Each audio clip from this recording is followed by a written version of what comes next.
وجمع بينكما في خير. Assalamualaikum warahmatullahi wabarakatuh. Alhamdulillahirabbil alamin. Assalatu wassalamu ala Baiklah teman-teman, di video kali ini kami kelompok 2 menggunakan cerita Tani Putri di tahun ini, dan saya Firman Ismail akan menyampaikan tentang naks manasik. Apakah itu? Yang pertama adalah mengangkat atau mengangkat dari hukum syar'i dan dari hukum yang lainnya. Dan nasik adalah hukum syara yang merupakan hukum lain, dan manasik adalah hukum syara yang telah dihapus. Kemudian bentuk-bentuk manasik dalam Al-Quran. Pertama, penghapusan hukum dan bacaan tilawah secara bersamaan. Yang kedua, penghapusan bacaannya saja tetapi hukumnya masih berlaku. Yang ketiga, penghapusan hukumnya tapi bacaannya masih berlaku. Kemudian, nas yang tidak bisa dinasikkan. Pertama, hukum-hukum yang Allah tetapkan yang tidak bersangkutan dengan keadaan manusia baik buruk dalam kondisi apapun. Kedua, hukum yang dalam bentuk yang telah ditentukan dan berlaku selamanya. Yang ketiga terakhir adalah nasik yang menunjukkan suatu peristiwa atau berita yang telah terjadi di masa lampau. Itulah 3 materi yang saya sampaikan. Kemudian untuk melanjutkan materi sebelumnya kami serahkan kepada saudari Dripa Tani kepada saudari Dripa dan silakan. Perkenalkan, nama saya Dripa Tani. Saya akan melanjutkan materi dari saudara Ismail. Nasab mansukh dibagi menjadi 4, yaitu yang pertama, Al-Quran dinasab dengan Al-Quran.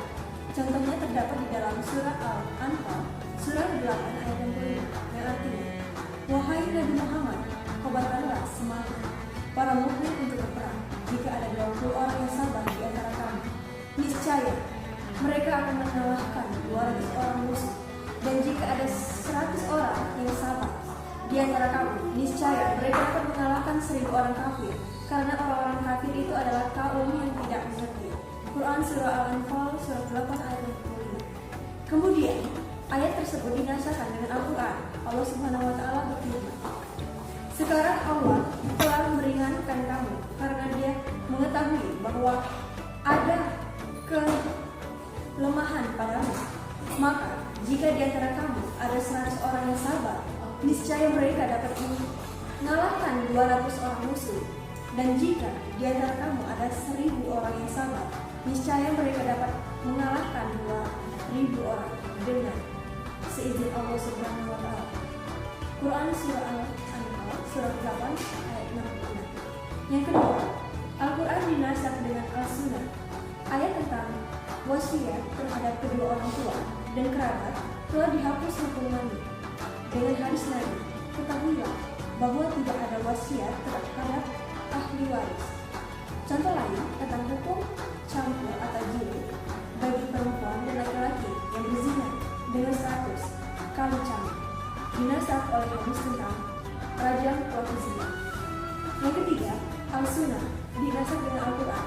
Contoh hadis Nabi yang menyatakan menghadap ke Baitul Maqdis ketika sholat selama 16-17 tahun, hadis riwayat Al-Bukhari. Kemudian, ketentuan itu dihapus oleh Al-Quran Surah Al-Baqarah Surah kedua ayat 144 yang menyebutkan untuk menghadap ke Baitullah atau Mekah. Allah Subhanahu wa Ta'ala berfirman, wahai Musa, sesungguhnya aku mengundi atau melebihkan engkau dari manusia yang lain untuk membawa risalahku. Sebab itu berpegang teguhlah kepada apa yang aku berikan kepadamu, dan hindarkanlah engkau termasuk orang yang bersyukur.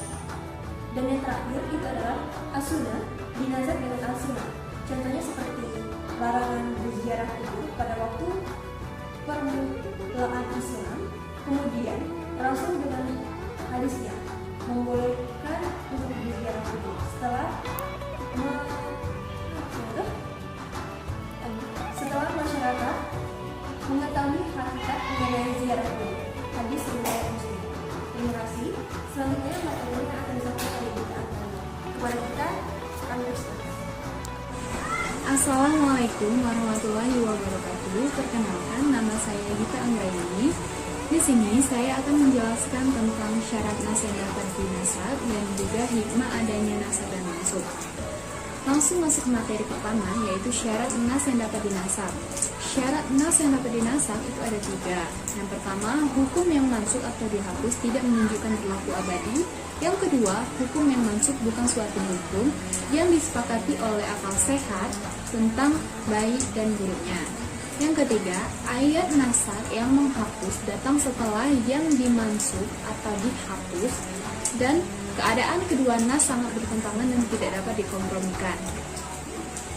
Materi kedua yaitu hikmah adanya nasakh dan mansukh.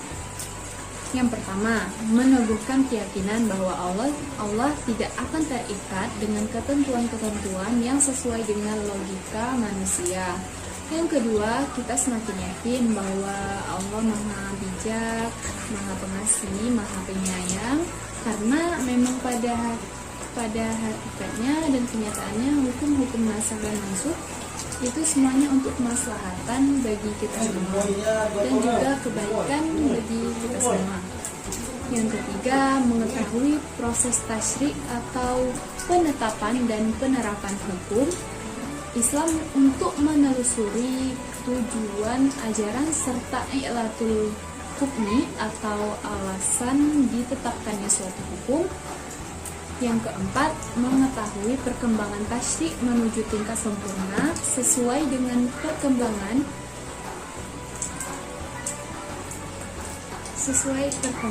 dakwah dan kondisi umat Islam. Yang kelima, cobaan dan ujian bagi seorang mukallaf untuk mengikutinya atau tidak. Dan yang terakhir, menghendaki kebaikan dan kemudahan bagi umat. Sekian dari saya. Wassalamualaikum warahmatullahi wabarakatuh.